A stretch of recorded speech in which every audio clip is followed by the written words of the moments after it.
En RR Noticias, la voz de Felipe Fernando Macías. Felifer es diputado federal por el Partido Acción Nacional. ¿Cómo estás, Felifer? Qué gusto saludarte. Estimado Ángel, muy buenos días. Excelente jueves a toda la auditorio. Gracias por estar con nosotros. ¿De qué hablamos el día de hoy?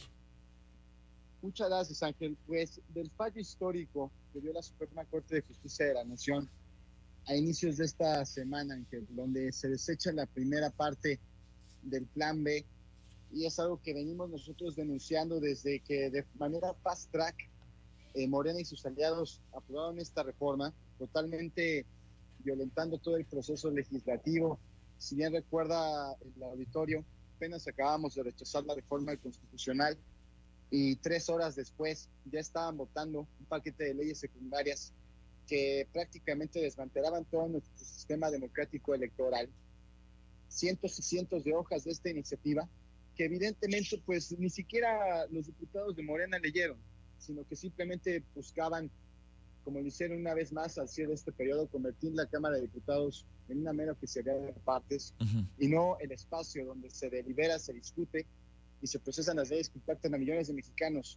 Y de manera congruente, la Suprema Corte de Justicia de la Nación, prácticamente por unanimidad, desecha ya la primera parte del Plan B, dejándola totalmente modificada. Solamente 2 votos respaldaron el Plan B, que a nadie sorprende. Por un lado, la ministra, pues que no es ministra, ¿verdad? Pues sí, yo le digo señora que está sentada ahí, porque ministra no es. Sí, y que obviamente impuso Morena, ¿no? Como suelen hacerlo todo de manera apócrifa. Ella sí respaldó el Plan B de su jefe. Y bueno, y también una persona más allá en la Corte que también es totalmente ya una activista más de Morena. Sí. Fuera de ahí, todos los ministros y las ministras con excelentes argumentos derriban este Plan B de López Obrador. Y uno de los principales argumentos fue precisamente que se violentó todo el proceso legislativo. Ni siquiera se discutió estrictamente hablando, y donde queda bastante claro que la Constitución respalda la adecuada deliberación de las iniciativas de las leyes que impactan a millones de mexicanos. ¿Y qué sucedió? Al día siguiente, que el presidente López Obrador se fue con todo contra los ministros, que los va a destituir, que los va a desaparecer. Por ahí el senador Monreal, de manera lamentable, diciendo que les va a promover juicio político. Pues nada más que yo le digo al senador Monreal de Morena que yo, como copresidente de la subcomisión de examen previo de juicio político de la Cámara de Diputados, que es la instancia que resuelve los juicios políticos en este país, pues le voy a decir que se va a quedar con las ganas, porque yo no voy a hacer que esa subcomisión de juicio político se preste a revanchismos ni a vendetas políticas, y que mejor deje de estar queriendo vender algo que no es el señor Monreal y los señores de Morena. Nosotros desde la Comisión de Justicia vamos a defender la autonomía del Poder Judicial y de la Suprema Corte de Justicia de la Nación. Que es algo que me preocupa, Felifer, el hecho de la serie de caballazos que le han venido tocando a los magistrados a partir justamente de la resolución del lunes, tanto desde el Salón de la Tesorería como, por supuesto, desde otros liderazgos ahí en el partido Guinda. Y obviamente pues hay una intención de crear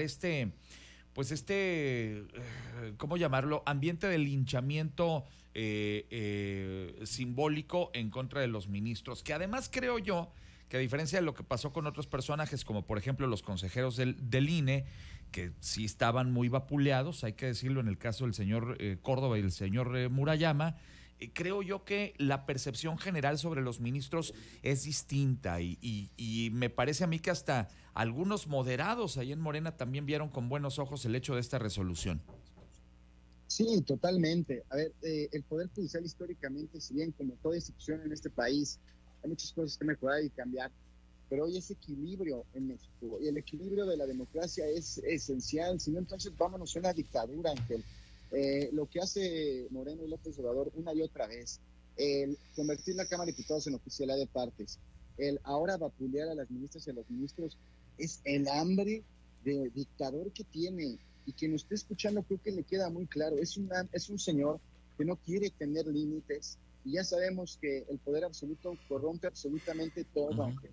Estamos en una democracia, hay contrapesos y hay equilibrios. Si no le gusta, pues entonces que se vaya a donde quiera irse y que cree su propio imperio, pero no en este país. Entonces, vamos a defender la autonomía y la independencia de los poderes de la Unión, porque es reflejo de la voluntad de la sociedad, del pueblo. y que sí precisamente se sepa que en una democracia todos tenemos que dialogar, acordar y que nadie está por encima de la Constitución. Pues agradecerte mucho tu punto de vista esta mañana, mi estimado Felifer. Te mando un gran abrazo. Muchísimas gracias, Ángel. Muchas gracias a todo el equipo de RR Noticias. Felipe Fernando Macías es diputado federal por el Partido Acción Nacional 752.